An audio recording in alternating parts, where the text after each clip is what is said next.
बात करते हैं सर बैंकों की। जो बैंक प्राइवेट होने वाले थे अब वो प्राइवेट क्यों नहीं हो रहे हैं और उसमें देरी क्यों हो रही है।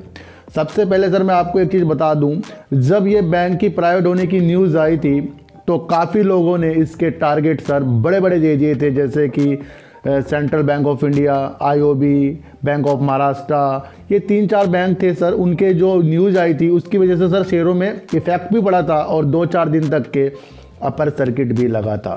लेकिन मैंने कहीं ना कहीं उस दिन भी ये वीडियो बनाई थी कि ये सिर्फ न्यूज़ है, अभी इस पर इम्प्लीमेंट होगा और सरकार देखेगी कि इसमें करना क्या है।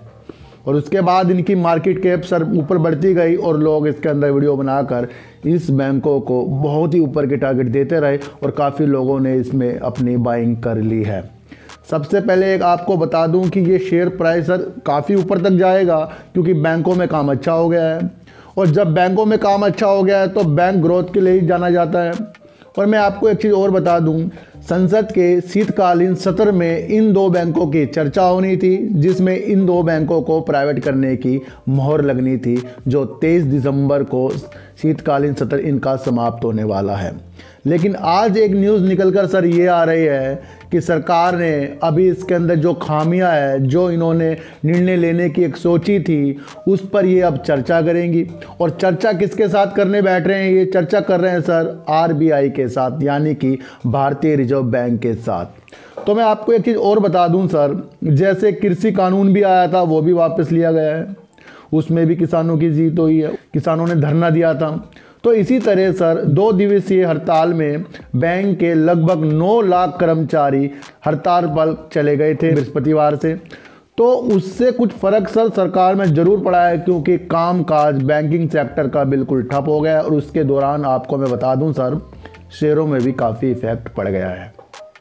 एक चीज़ मैं आपको और बताने वाला हूं, सरकार का कहना ये भी है, इसके अंदर जो न्यूज़ निकल कर आ रही है कि इसके अंदर कोरोना और ओमिक्रॉन का भी कुछ हाथ है, जो सरकार की सोच बदल सकता है।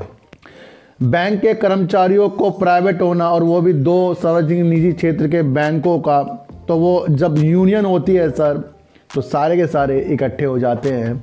और आपको पता ही है किसी भी देश को चलाने के लिए बैंक को मजबूत होना बहुत ज़्यादा होता है। आप सिर्फ शेयर मार्केट में सर जैसे ही न्यूज़ आ जाए वैसे ही आप इन्वेस्ट करने मत लगे, उसके तथ्यों को जानें। और मैं आपको बता रहा हूं सर, अगर आपने मेरी एक एक बात पर गौर करा, फ्यूचर में कभी भी आपको धोखा नहीं होगा और हर तरफ से आपको मेरी बातों को सच्चाई में बदलता हुआ ज़रूर दिखाई देगा, जैसे इन 2 बैंकों के बारे में अब हो रहा है सर। बैंक के कर्मचारी 9 लाख करीब हड़ताल में क्या गए सर?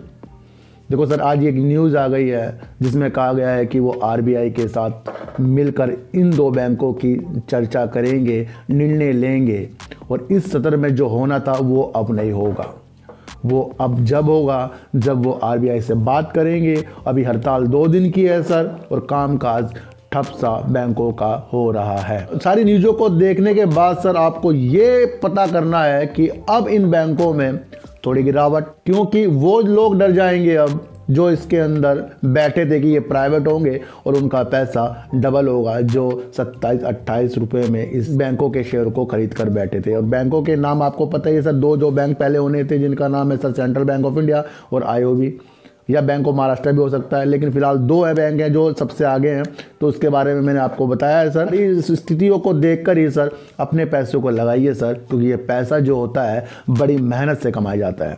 तो 2 बैंकों को प्राइवेट होना था, अभी इसकी स्थिति थोड़ी टलती हुई जा रही है, तो अपने समय के अनुसार अपने शेयरों को देखिए। वैसे हमने आईओबी में अभी शेयर लिए हैं क्योंकि हमने तो नीचे ही ले लिए हैं, तो अब नीचे ले लिए तो इससे नीचे जाएगा 2-4 रुपये जाएगा, इससे ऊपर जाएगा तब भी हमारा फ़ायदा है। तो इसलिए किसी भी तेज़ी के भाव में नहीं आना है और अपना आपको संभालना है। ये एक न्यूज़ थी, मैंने आपको दे दी।